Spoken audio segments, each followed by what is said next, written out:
क्यों नाराज है? पार्टी में कब आए हैं? मैं किसी का नाम नहीं लेता। संगठन का कौन सा काम किया है और कहां भी वो काम कर रहे हैं? देखिए, हमारी पार्टी ने अपना लाइन स्पष्ट रखा है और हमारी पार्टी बहुत मजबूती के साथ अपने स्टैंड पर काम रखती है और पार्टी का लाइन स्पष्ट है।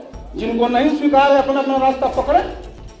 हम लोग क्या पढ़ाएंगे? हम लोग सब पढ़े लिखे लोग। अरे हम काले कार्रवाई करेंगे? क्या कार्रवाई किस पर किया जाता है? जो पार्टी के लिए काम करता हो, जिसका आप नाम ले रहे हैं। एक कोई लोग अपने बना है एक्टिव मेंबर, एक एक्टिव मेंबर बनाया है कहीं? 13 दिसंबर 2019 को आरसीपी सिंह ने प्रशांत किशोर के खिलाफ यह बयान दिया था, मगर 2019 से 2025 आते आते काफ़ी कुछ बदल चुका है।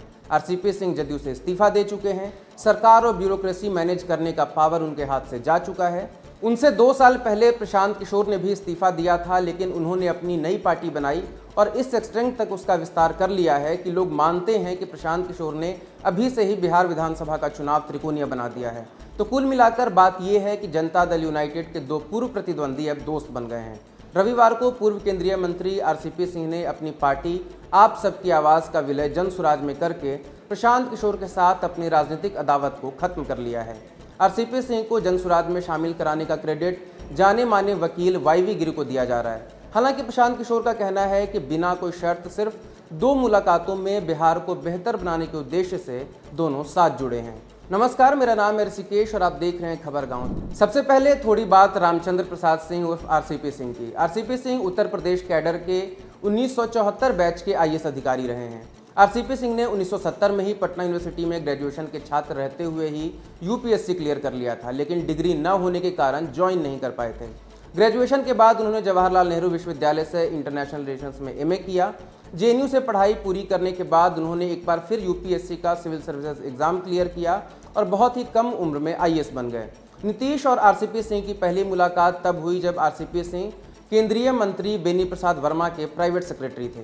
नीतीश जब केंद्र में रेल मंत्री बने तो उन्होंने आरसीपी सिंह को अपना प्राइवेट सेक्रेटरी बनाया। 2005 में जब नीतीश कुमार मुख्यमंत्री बने तब भी उन्होंने आरसीपी सिंह को ही साथ रखा और उन्हें अपना प्रिंसिपल सेक्रेटरी बनाया। मतलब नीतीश कुमार जब बिहार की राजनीति में सत्ता के लिए संघर्ष कर रहे थे और जब उनकी राजनीति परवान चढ़ी तब आरसीपी सिंह ही उनके सबसे करीबी थे। 2010 में आरसीपी सिंह अपनी नौकरी से इस्तीफा देते हुए जनता दल यूनाइटेड में शामिल हो गए। पार्टी ज्वाइन करते ही नीतीश कुमार ने आरसीपी सिंह को राज्यसभा भेजा। इसके बाद 2016 में उन्हें दोबारा राज्यसभा भेजा गया। आरसीपी सिंह भी नीतीश कुमार के गृह जिला नालंदा के रहने वाले हैं और कुर्मी जाति से भी आते हैं, इसलिए उन्हें ही जदयू का उत्तराधिकारी के रूप में भी देखा जा रहा था। दरअसल पार्टी में शामिल होने के बाद या उससे पहले भी आरसीपी सिंह ही पार्टी का सारा कामकाज संभाल रहे थे। पार्टी की राजनीति से लेकर ब्यूरोक्रेसी तक में आरसीपी सिंह का बड़ा हस्तक्षेप था। मगर बात तब बिगड़नी शुरू हो गई जब 2015 के विधानसभा चुनाव के बाद प्रशांत किशोर जदयू में शामिल हो गए। 2015 में महागठबंधन को बड़ी जीत मिलने के बाद नीतीश कुमार का प्रशांत किशोर पर भरोसा और ज़्यादा मजबूत हो गया। नीतीश कुमार ने प्रशांत किशोर को पार्टी का राष्ट्रीय उपाध्यक्ष बनाया।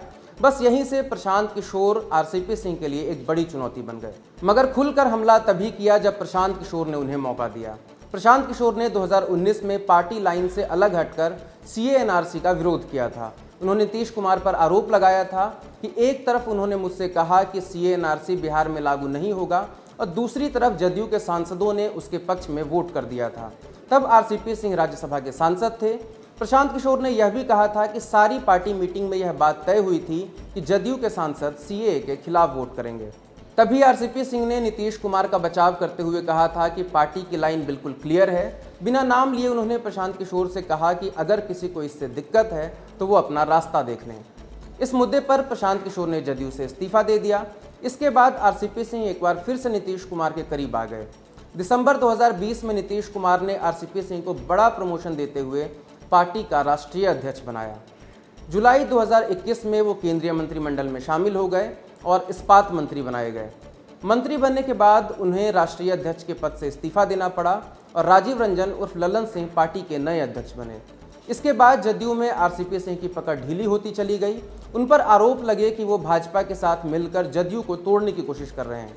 धीरे धीरे पार्टी में रहते हुए भी वो पूरी तरह से साइडलाइन कर दिए गए। पार्टी ने उन्हें तीसरी बार राज्यसभा के लिए नॉमिनेट नहीं किया। खैर, बात वापस से सीएए पर। जनसुराज ज्वाइन करने के बाद जब आरसीपी सिंह से सीएए के मसले पर सवाल पूछा गया तो प्रशांत किशोर ने आरसीपी सिंह से माइक लेते हुए खुद उसका जवाब दिया और इन सब का जिम्मेदार नीतीश कुमार को बताया। पहले ये बयान सुनिए। हमको क्लियर करेंगे, हमारा वक्तव्य हम यहीं बैठे हुए हैं, फिर से दोहरा देते हैं। इन्होंने आपने ठीक कहा, इस जदयू मैंने सीए एनआरसी पर छोड़ा है, किसी आरसीपी सिंह या किसी व्यक्ति के लिए नहीं छोड़ा है। सीए हम अभी आ रहे हैं, सीए एनआरसी में आरसीपी साहब यहाँ बैठे हुए हैं, पार्टी की बैठक हुई थी, जो मैंने पहले कहा है वही दोहरा देता हूँ। सीए एनआरसी में पार्टी में एक बार नहीं 2 बार बैठक हुई, दोनों ही बार नीतीश कुमार जी सबसे बड़े नेता थे जो उनकी अध्यक्षता में हुई। उन्होंने ये तय किया कि हम लोग पार्टी के सारे लोग सीए एनआरसी के पक्ष में वोट नहीं दे सकते हैं। जब सीए एनआरसी के पक्ष में वोट पड़ा तब मैंने नीतीश कुमार, उसमें आरसीपी कहीं नहीं है, मैं पटना आया, मैंने नीतीश कुमार से पूछा कि जब पार्टी में तय हुआ था तो ये निर्णय क्यों हो गया। तो नीतीश जी ने कहा, मेरा वक्तव्य पहले भी सुन लीजिएगा, अरे भाई हम तो दौरे पर थे, कहाँ मुंगेर या कहीं थे, वो वहां पर सब पार्लियामेंट में पता नहीं कैसे वोट दे दिया, इसमें कोई दिक्कत नहीं है। आप बाहर अभी जाइएगा तो आप तो कहे ही हैं कि सीए एनआरसी के हम लोग विरोध में हैं, तो बाहर कह दीजिए कि बिहार में हम लोग लागू नहीं करेंगे। और नीतीश कुमार ने विधानसभा में ये बात जाके दोहराई भी कि सीए एनआरसी के पक्ष में हम लोग बिहार में इसको लागू नहीं करेंगे। लेकिन मेरा उस समय व्यक्तिगत ये मानना था कि जिस व्यक्ति को नेता मानकर मैं आगे चल रहा हूं, वो व्यक्ति अगर उनको सीए एनआरसी के पक्ष में वोट देना चाहिए था तो हम लोग को सबको बताते।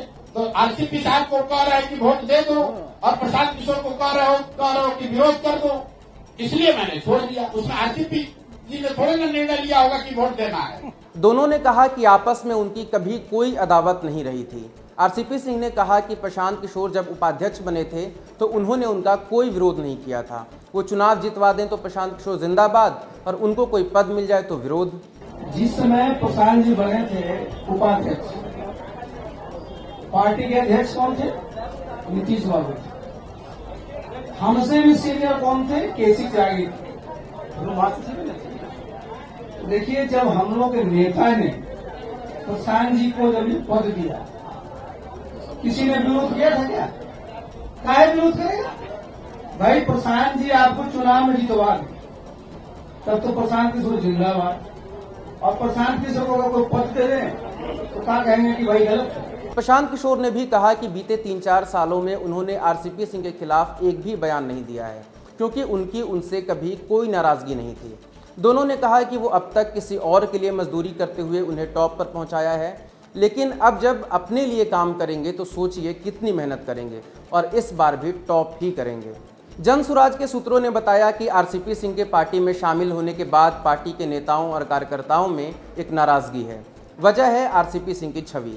आरसीपी सिंह जब जदयू में थे तो एक बड़ा टर्म चर्चित था आरसीपी टैक्स। विपक्षी नेता खासकर तेजस्वी यादव आरसीपी सिंह पर आरोप लगाते थे कि बिहार में कोई भी काम कराने के लिए सबसे पहले आरसीपी टैक्स भरना पड़ता है।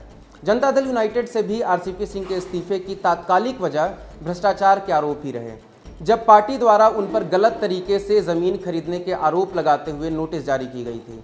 पार्टी ने उनसे उन सारे प्लॉट्स की जानकारी मांगी थी जो 2013 से 2022 के बीच उनके परिवार और खासकर दोनों बेटियों के नाम पर खरीदी गई थी, जिनमें एक बिहार कैडर की आईपीएस अधिकारी लिपि सिंह हैं।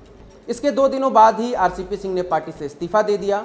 उन्होंने कहा कि आपने मुझे राज्यसभा नहीं भेजा, मैंने इसको ज़्यादा तरजीह नहीं दी, लेकिन अब आप इस स्तर तक गिर गए हैं कि आप मेरे परिवार पर आरोप लगा रहे हैं। जदयू से इस्तीफा देने के बाद वो भाजपा में शामिल हो गए। इसके बाद उन पर जदयू तोड़ने के आरोपों को और बल मिला, मगर भाजपा में कुछ महीने रहने के बाद उन्होंने आप सबकी आवाज़ नाम से एक पार्टी बनाई। पार्टी का गठन उन्होंने सरदार पटेल की जयंती पर किया था। इस दिन का चयन करके उन्होंने कुर्मी जाति के लोगों के बीच खुद को नीतीश कुमार के खिलाफ एक विकल्प के रूप में पेश किया। बीते कुछ महीनों से वो अपनी पार्टी के विस्तार के लिए और लगभग 150 सीटों पर चुनाव लड़ने की तैयारी कर रहे थे। खैर, आरसीपी सिंह पर भ्रष्टाचार के इन आरोपों के बाद ये बात बहुत चर्चा में है कि प्रशांत किशोर के लिए यह बैकफायर तो नहीं करेगा। मीडिया ने कल इस पर भी सवाल पूछ दिया तो प्रशांत किशोर ने कहा कि आरसीपी टैक्स लेने के बावजूद इनके पास अपना कोई घर नहीं था। आरसीपी सिंह ने कहा कि आज जब मैं नहीं हूं तो वो टैक्स कौन ले रहा है। अंत में जब बात पार्टी के अंदर आरसीपी सिंह की भूमिका पर आई तो प्रशांत किशोर ने कहा कि आरसीपी सिंह बिहार को बेहतर बनाने और पार्टी का नेतृत्व करने वाले लोगों में होंगे। सवाल ये भी आया कि क्या आरसीपी सिंह मुख्यमंत्री बनेंगे। इस पर देखिए प्रशांत किशोर ने क्या कहा। आरसीपी जी सीएम होंगे। चलो भाई, कम से कम इतना तो आप लोग मान रहे हो कि सीएम जनसुराज का होगा। मतलब यार इतने पत्रकार लोग आप लोग तो अभी कोई कह रहा है बीटी, कोई कह रहा है वोट काटेंगे, कोई कह रहा है कि भविष्य तो आप ही का है लेकिन 2030 में जीतिएगा। कम से कम ये देखिए असर, या तुरंत कह रहा भैया सीएम कौन होगा। इतना तो मान लो सरकार जनसुराज की बनेगी। अब उसके बाद सीएम, जब सरकार बनाने की क्षमता हम लोग में है तो हम लोग में ये भी क्षमता है कि चुन लें कि कौन सीएम होगा। आरसीपी सिंह के जनसुराज में शामिल होने के बाद जदयू नेता नीरज कुमार ने आरसीपी सिंह को चुनौती दी कि वो अपने घर से ही चुनाव लड़कर अपनी राजनीतिक हैसियत जांच लें। साथ ही आरसीपी सिंह और प्रशांत किशोर को विषैला कीटाणु भी कह दिया। जीतन राम मांझी ने भी दोनों की जोड़ी को कीटाणु और विषाणु बताया। जीतन राम मांझी ने कहा, कीटाणु और विषाणु मिलकर सोचते हैं कि सामने वाले को बर्बाद करके ही दम लेंगे, लेकिन उन्हें यह नहीं पता कि बिहार की जनता के पास एनडीए वाला एंटीवायरस भी है जो हर तरह के वायरस को मारने में कारगर है। पार्टी सूत्रों ने बताया कि आने वाले दिनों में कई दलों के बड़े नेता जनसुराज में शामिल हो सकते हैं। जब वो अपने और लोगों के साथ पार्टी में शामिल होंगे तो जाहिर तौर पर खुद के साथ साथ अपने गुट के लोगों को भी चुनाव लड़ाना चाहेंगे। ऐसे में उन कार्यकर्ताओं का असंतोष खुलकर सामने आ सकता है जो बीते 4 सालों से अपने क्षेत्र में मेहनत कर रहे हैं। तो ऐसे में वो कार्यकर्ता इस पर भी सवाल उठा रहे हैं कि पार्टी उम्मीदवारों की घोषणा करने में अभी और लेट कर सकती है, जो कि दावा था कि दिसंबर 2024 तक सभी सीटों पर उम्मीदवार घोषित कर दिए जाएंगे। अब यह देखना दिलचस्प होगा कि जनसुराज अपने उम्मीदवारों की घोषणा में और कितना वक्त लगाती है और चुनाव नज़दीक आते आते पार्टी की दशा और दिशा किस तरीके से बदलती है। अगर आपको यह वीडियो पसंद आया हो तो लाइक और शेयर ज़रूर करें और सब्सक्राइब करें हमारा चैनल खबरगांव।